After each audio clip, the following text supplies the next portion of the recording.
Coming up on Argo News, veterans are honored on campus and around Pensacola for Veterans Day. While in downtown Pensacola, we plan for the future and get some financial advice while also discovering some weird signs on the streets.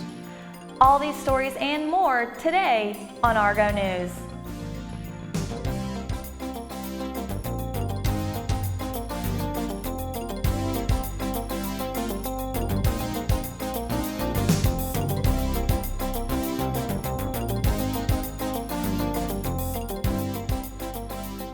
Good afternoon. We are well on our way to reaching the end of the fall semester, but with every ending comes a new beginning.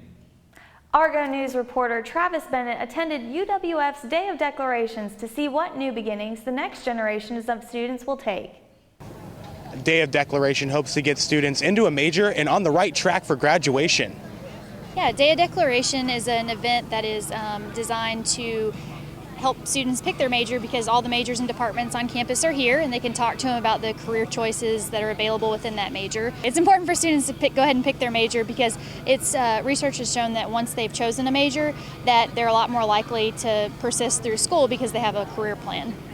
We've got majors from all the colleges, so College of Business, College of Health, College of Education and Professional Studies, College of Science and Engineering, and the College of Arts, Social Sciences and Humanities. The end goal of the event is to hopefully help some students determine or narrow down their major options. So planning the event, the first step is to reach out to all the departments. So we send out email correspondence to get them to sign up for the event.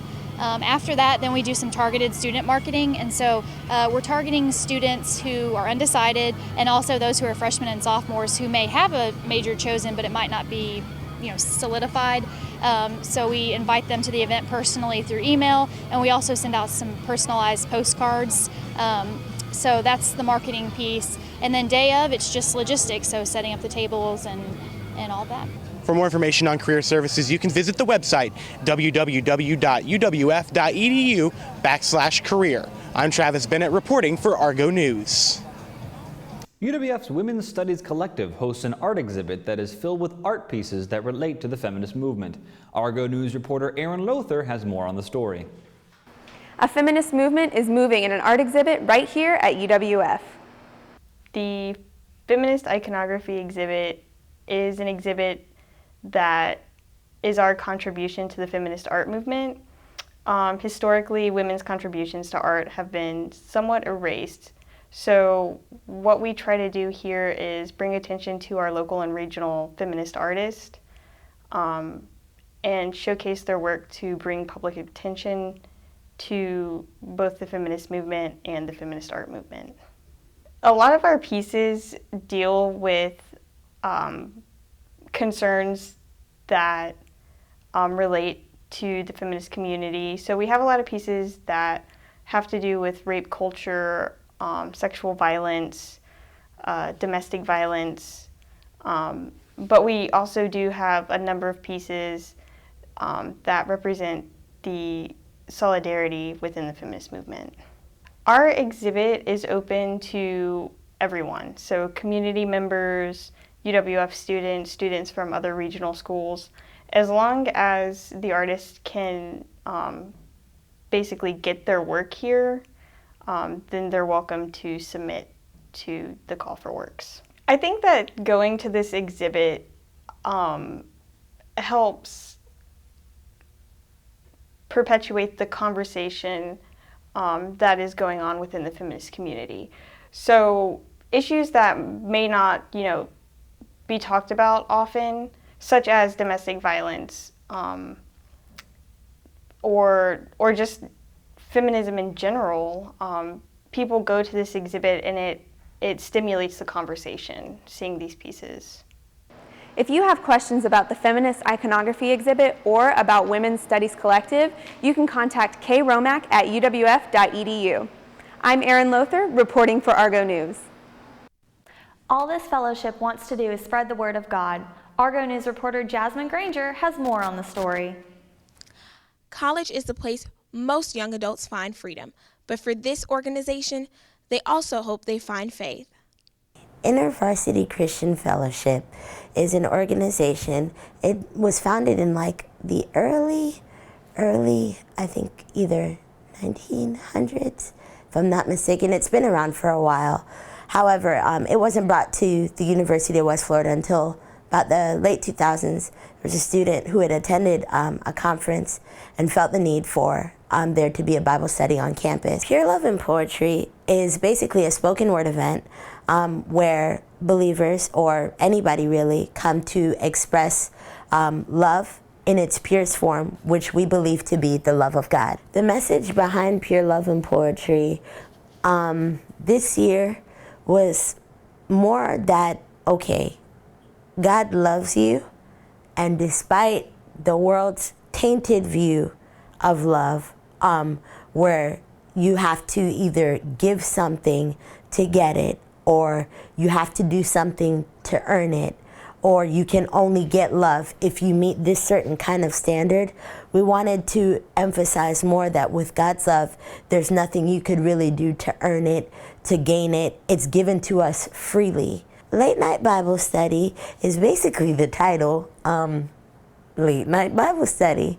A group of people come, after a long day of being in either work or class or wherever, to meet up and discuss the Word. We usually go through one chapter. InterVarsity meets every Thursday at 6 p.m., Building 58A, Room 106. I'm Jasmine Granger, reporting for Argo News. This week, we took time off to celebrate Veterans Day in honor of those who serve our country. Reporter David Cook had the opportunity to see how UWF showcases its appreciation.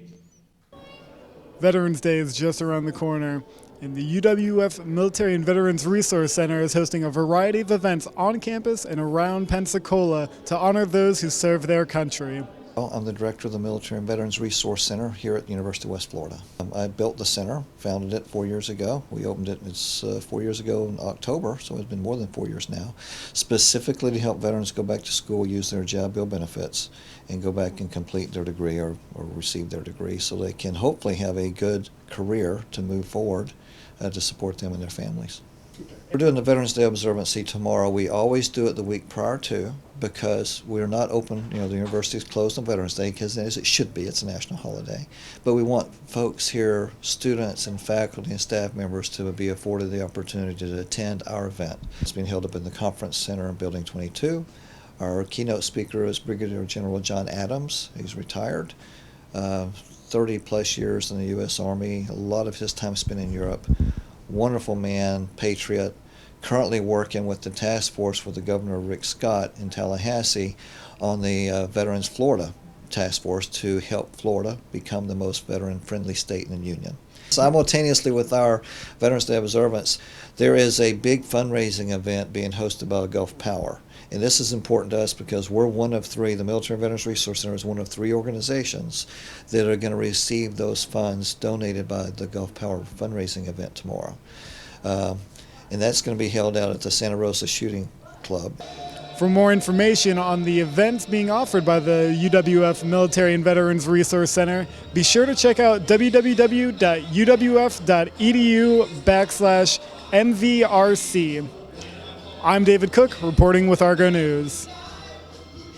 Looking for a way to support the local community and help save taxpayer dollars while also getting a little dirty? Argo News reporter Jordan Soto may have just the event for you. Every year, Pathway for Change hosts an event called the Mud Run. The main focus of the Mud Run is to bring awareness to what Pathways for Change mission is and to bring funding to Pathways for Change, but also have an event that the community can be involved in that's different than most fundraisers. And so when they come out here, by getting in the run, they read about Pathways for Change, they see what we do, and many times, even after they pay their entry fee, we get support from people with their volunteer hours or they donate on a regular basis to us. And so the main focus is making Pensacola a better community. And that's what we're about, and so this Mud Run helps that happen. The proceeds all go to Pathways for Change, after the paid out, and that goes to funding our programs, our men's residential treatment program, our family center, which is in one of the poorest neighborhoods in Pensacola, and the Clinton Cox Residence, which is a halfway house for men coming out of long-term substance abuse treatment or prison. Well, thus far, by getting the funding, Pensacola has benefited from the success that we have in our men's residential treatment program. We have a 70% success rate. We save the taxpayer's dollar because we give the best treatment there is cheaply, and so the county doesn't have to pay very much money for it. It's cheaper for a guy to come to our program than it is to go to jail. And we give him services, individual counseling, healthy lifestyle classes, substance abuse classes, and spiritual classes. Whether you want to get in shape, have fun, or support a good cause, the Pensacola Mud Run is always an option. To find out more information, go to PensacolaMudRun.com. I'm Jordan Soto reporting for Argo News. Argo News reporter Jordan Thatch had the chance to learn about the history of the sea. A Spanish ship celebrating 450 years of history is visiting Pensacola. This is a galleon from a replica of Spanish cargo, call it galleon. Okay. And it's from 17th century. This one is a replica that was built in 2009 in Spain. So we came crossing the ocean 2 years ago. And it's the same kind of ship that came with Tristan de Luna, the founder of the city, the first city settlement in USA. They had the bad luck that a storm came and destroyed everything. But originally, historically, it was the first settlement in USA. So they came in one ship like that. In a fleet, they had some ship, maybe 2 or 3, like that. They brought a lot of supplies and metals and all that they need to settle in one place. This kind of ship, they always did the same trade route between Spain and America, so they brought a lot of supplies that are from Spain to here to settle here, and they built back with a lot of gold, medals, and stuff that they can find here and not in Spain. We have 2 motors as well, but always that we try to sail like long ago. The El Galleon is headed to Mobile for the next 2 weeks, and then it will be headed to Puerto Rico for up to 3 months. I'm Jordan Thatch reporting for Argo News. Have you spotted the solar system while taking a stroll down Palafox Street during the Foo-Foo Festival? Learn how the Pensacola Mess Hall plans on engaging kids and adults of all ages. Are you looking to get a little hands-on with science? Well, don't miss out on Science on the Streets in downtown Pensacola. When visitors come, they get the opportunity to explore our exhibits, very hands-on. It's driven by their questions. What do they want to try? How do they want to make this happen? Or what do they want to build or create? We have our exhibits and we have mess kits, which are individual hands-on activities that they order at a counter like you would at a cafeteria, and you sit down and you open the box and there you have all the materials to do your own science experiment. MESS stands for Math, Engineering, Science, and Stuff. So Science on the Street is an outreach effort that's part of the Foo-Foo Fest, which is a bunch of different events going on all in 1 week. So Science on the Street are activities and exhibits outside on Palafox Street. One of the key parts is the solar system stroll with the sun at Palafox and Main and Pluto at Palafox and Wright, and everything spaced appropriately for the solar system. Science on the Street is free and open 24 hours a day, so whenever you want to come down for that during November 5th through the 16th is when it's available. To visit the mess hall, we're open Tuesday through Friday, 2 to 5 p.m., and Saturday, 10 to 5. We're open special hours as well during school vacation weeks and other times, and also in the summer. And you just come in and you get to start exploring. Admission's $8 a person for everyone ages 3 and up. We also have programs, workshops, camps, classes, all sorts of things going on. so don't miss out on what the Pensacola Mess Hall has to offer. The Solar System Stroll will be happening now through November 16th in downtown Pensacola on Palafox Street. I'm Yolanda Mack reporting for Argo News. The Foo Festival has come to town again, but culture isn't the only thing getting enriched. The Pensacola Mess Hall is working hard to make sure that Pensacola's mind are getting equally enriched as well. Looking for a hands-on, enlightening experience? The Mess Hall is a hands-on science museum, very interactive. There's materials to explore, there are activities to try. You really come in with your own questions. What do you think you would like to discover when you visit? This coming week is Foo Fest, which was started last year as an opportunity to enhance the tourism in Pensacola.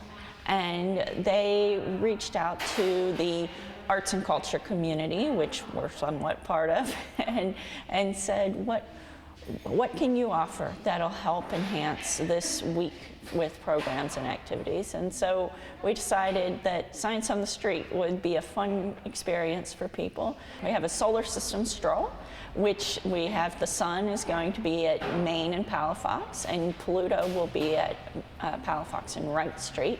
And we're going to have signs with information about the different planets on the walk, spaced according to their actual location in the solar system.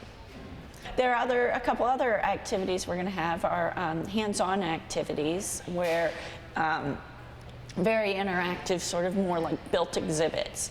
We'll have a musical bench where you can explore how conductivity passes between you and a friend in making music. Mirrors to explore and reflection and refraction. These also border on art as well. And then we will also have just some stations where you are the experiment. So if you're looking to find your place in the universe, or just looking to reflect on some mirror experiments, come on down to the Science on the Street events hosted by the Pensacola Mess Hall. You can find out more information at pensacolamesshall.org, or you can always find them here Tuesday through Friday 2 to 5, or Saturday 10 to 5. I'm Jared Perez reporting for Argo News. One of the most historical areas in Pensacola may soon be getting a facelift. Here's Argo News reporter Shakina Duncan with more. This location is full of such rich history, and soon it might be making a little history of its own. UWF Historic Trust manages 28 historic properties downtown. Of those, 12 are set up as museum facilities that the public can come in, they can learn about the history and the culture and the heritage of this area. And some of them we lease out to local tenants, Pensacola Bay Brewery, the Pensacola Symphony, the Gulf Coast School of Music, African American Heritage Society. And then we have the Museum of Industry, Museum of Commerce, the T.T. Wentworth Museum, the Children's Museum. The other great part about the site that people don't always understand is that the place matters. The ground that these buildings that we're interpreting are on matters because we are sitting on the site of the early Spanish and British forts that were here. So we're working on ways to do a better job of trying to share that story with people too. We unveiled a couple weeks ago an interpretive master plan. Universities, cities, counties, large organizations do master plans all the time. Museums are a little bit different in that we try to create that visitor experience and make every one of those assets and those things help tell that story, help interpret what the history of the area. So things like adding benches, adding better walk-friendly pedestrian thoroughfares, adding shade, restroom facilities, directional signage is huge. Let people know what they're looking at. Tell that story. If we do this right, we can bring in more visitors, more tourists to come in and enjoy what we get to live in every day and share that story. And the more we share that story, they take it back and share it with their family and friends. One of the largest industries here in this area is tourism. We got the beach. We've got the beach and we've got history. And so we've got some things other sites don't have. So let's get those people from the beach to stay longer. And when they're staying longer, they're staying in the hotels, they're eating in the restaurants, they're shopping in the stores. That's creating more revenue for the local economy. So it's creating more jobs and more opportunities. It is estimated that the interpretive master plan should take 3 to 5 years to complete. However, we should see some major changes downtown in the next 2 to 3. I'm Shakina Duncan, reporting for Argo News. It's never too early to learn about your financial future, and especially can't hurt if you do so at a grand downtown event. Tonight at the Pensacola Museum of Art, you can get history, steampunk, and financial advice. The end of the year event is an opportunity for me to show my appreciation for all the support that I get throughout the community. I have family, friends, clients that really go above and beyond to help me build our company, and I like to give it's an opportunity for me to give back. One of the reasons we wanted to combine art and history is in Pensacola there is oftentimes a missed appreciation for the amount of culture that we have here. So with the history of Pensacola, the art that we have, it was a good opportunity to bring everything together and to make it into a client appreciation event, bringing those additional 2 items in. The ideal visitor is actually twofold. One's, of course, anybody in the community who's actually shown us support over the years, but it's actually an opportunity for younger people to come and learn a little bit more about finance and how important finance is going to play in their life over time. So we've actually had an overwhelming community support on this event. Of course, the Pensacola Museum of Art. Our main venue will be the Tied Up String Quartet, which is a great musical group that plays everything from the classics to modern rock and roll even. We'll have Four Seasons and the World of Beer will be catering the event.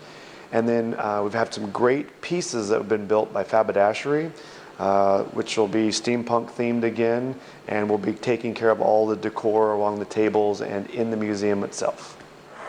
So now we know we can find plenty of interesting character at the Museum of Art. I'm Sam Shields, reporting for Argo News. A downtown staple of over 10 years, this cafe has a lot to offer, even if it's in the last destination you think of. Are you in the mood for some good food, some fine art, and a friendly atmosphere? Then this cafe might be what you're looking for. We are an organic, vegan cafe and coffee shop. We also do catering. We are mostly organic, and we host a few local events when we go out and do some festivals and events with our food. The regular weekly events that we have a bluegrass, kind of a bluegrass jam that we do on Wednesday nights, which is anywhere from 5 to 15 people just come and bring their instruments, and they all play music for a few hours. It's real fun, it's real mellow. Really talented guys. And then on the second Friday of every month, we have an open mic night on the stage, and then and that's anywhere from poetry, comedy, music. We also do the last Friday of the month, we do an Irish session, which is a bunch of different people from town and slightly out of town, I think, that play traditional Irish music. And when asked about her favorite part of the End of the Line Cafe? The people. Because we have anywhere from 7 months to 70 years old. They're all ages of people, and they all kind of meet up and meet each other here, and they won't know each other one day, and then you'll see them all sitting together, eating food together, and so it's really fun to see the interactions. If you'd like more information about End of the Line Cafe, you can visit their website, eotlcafe.com. I'm Tyler Simmons, reporting for Argo News. That's the end of the line for Argo News today. Be sure to watch us here every weekday on Cox Channel 4, WWF Public Media, or by finding us on YouTube by searching Argo News 2015. Have a great day.